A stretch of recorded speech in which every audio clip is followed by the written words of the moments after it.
Ale teraz jednému vážnemu ochoreniu budeme venovať a to ochorenie je ochorenie štítnej žľazy. Máme takú zdravotnú, pár minút sa budeme venovať zdraviu. Jednoducho, štítna žľaza, ak s ňou máte problém, tak nás pozerajte. Štítna žľaza patrí medzi najväčšie aparáty v ľudskom tele. Pôsobí na viacero orgánov a systémov. Má vplyv na metabolizmus, stimuluje rast a vývoj, ovplyvňuje nervový systém, svalstvo a činnosť srdca. Nevyhnutným stavebným prvkom hormónov, ktoré štítna žľaza produkuje, je jód.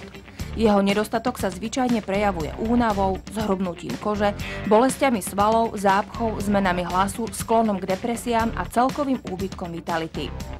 Sprievodnými znakmi zvýšenej činnosti štítnej žľazy sú nervozita, chudnutie aj napriek stúpajúcej chuti do jedla, zvýšené potenie, chvenie rúk, vypadávanie vlasov, nespavosť, zrýchlený klokot srdca a vypúlené oči. Medzi potraviny s vysokým obsahom jódu patrí napríklad plesňový syr, morské ryby a riasy, brokolica, čerešne a jodidovaná soľ. Pozor, niektoré čerstvé potraviny ako ružičkový kel, kapusta, karfiol, špenát blokujú vstup jódu do štítnej žľazy. Poruchami tohto orgánu trpia asi 2% svetovej populácie a častejšie postihujú ženy.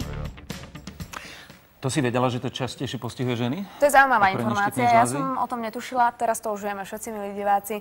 Ja s touto témou vítam pani Vieru Golskú, klasickú homeopatičku. Homeopatku, správne, tak je to správne. Dobré ráno. Dobré ránko. Dobré ránko. Vy ste sa s touto chorobou stretli, ale nie priamo, že by sa vám niečo podobné stalo. Vy ste vyliečili dievča, ktoré malo, ako sa povie ľudovo, hrvol alebo strumu.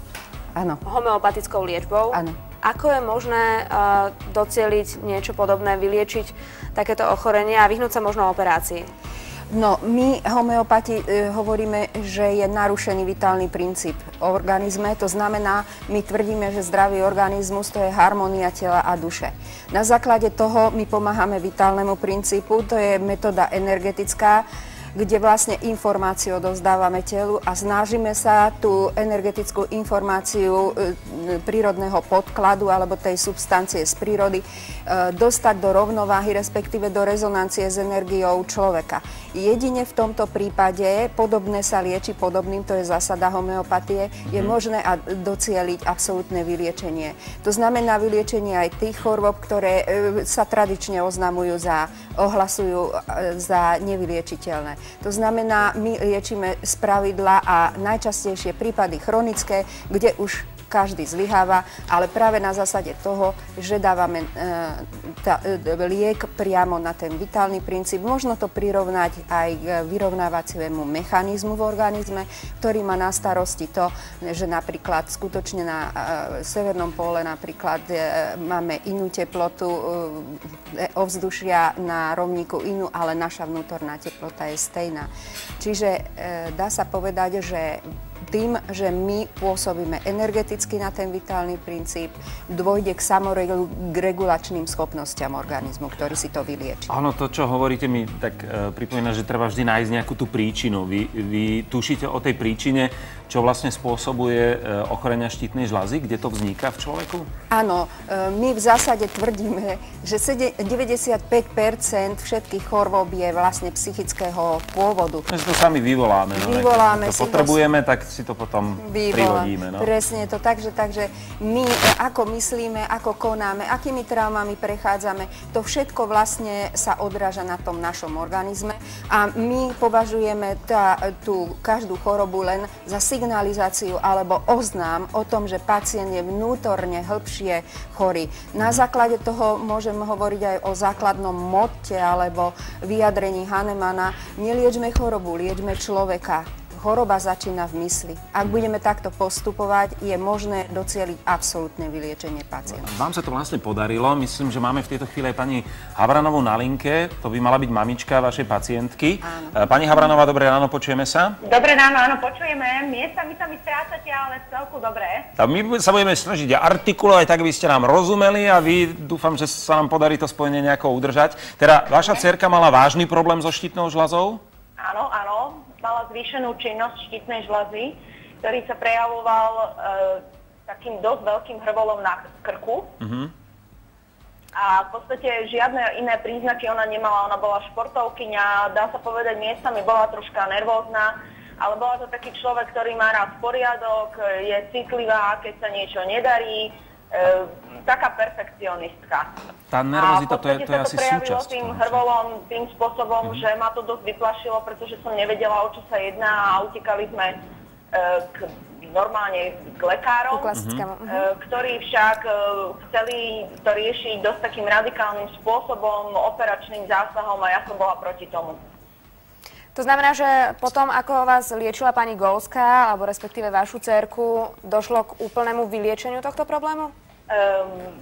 My sme momentálne u pani Golskej, v apríli bude 2. rok, čo k nej chodíme.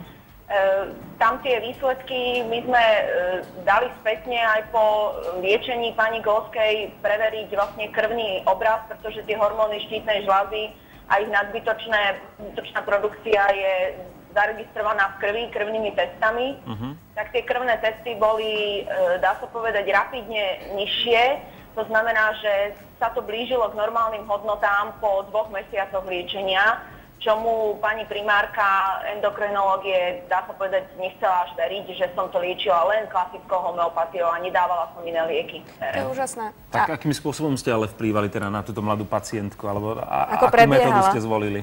Liečebná metóda. No, tak v prvom rade som tam postrehla tú nesmiernu paniku, strach a takú bezmocnosť, čo no, sa tak ak sa vám objaví deje. nejaký taký veľký hrvol na krku a neviete, čo to znamená, nečudujte sa ani. Tak, presne. Ja viem sa vcítiť do povahy alebo do pocitov každého toho pacienta, ktorý príde od nich, obyčajne chodievajú neskoro, každý to skúsi konvenčnou medicínou, až potom k nám, keď už sa to zistí, že sa nedarí. Takže každý príde viac menej taký vyplašený a v podstate o čo ide. My musíme tú situáciu posúdiť z hľadiska emočného a odobrať najprv tie pocity emočné tomu pacientovi, potom sa venujeme vlastne tej chorobe, keď ho skľudníme a dá sa povedať, stanovujeme konštitučný liek. Ten konštitučný liek to je vlastne na základe temperamentu toho človeka, vrodených nejakých danostiach a získaných vlastností. A každý ten človek je jedinečný, čiže my podávame vyloženie individuálny liek nameraný presne na toho človeka a v tom prípade skutočne ten imunitný systém vyšle tú ozdravnú reakciu. Z toho, čo mi hovoríte, mi tak vychádza, že vždy ide najmä o tú pohodu, ktorú ten pacient potrebuje, aby sa nejakým spôsobom zharmonizoval. A